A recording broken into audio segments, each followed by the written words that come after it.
قل بفضل الله وبرحمته فبذلك فليفرحوا هو خير مما يجمعون. اپنے آپ کو سیدھا رکھیے. پھر آپ دیکھیے کہ 52-54 میں ہم نے ولایت کی بات دیکھی تو سوال پیدا ہوتا ہے کہ غیر مسلموں کے ساتھ ولایت کا تعلق کیوں نہیں رکھنا، کیا فرق پڑتا ہے؟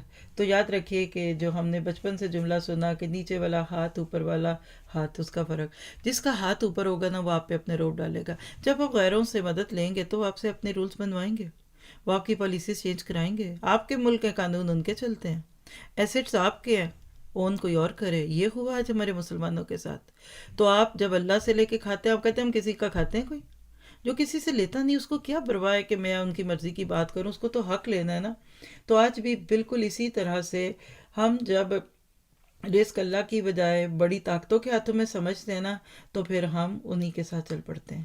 اور اس طرح سے آج بھی آپ دیکھیے پوری پوری مینوپلیز ہے دنیا میں. یہ تو اب ایک ایک ٹاپک بڑا اہم ہے، لیکن بس اس وقت چند جملے لکھ لیجئے.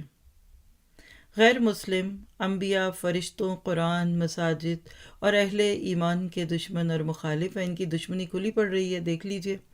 اور اسی طرح بہکے ہوئے ہیں، ان کے جرائم سنگین ہیں، اعمال صحیح ہے. اس طرح عزائم اچھے نہیں ہیں. ایسے لوگ مسلمانوں کو ہٹا کر حق سے اپنے جیسا کرنا چاہتے ہیں.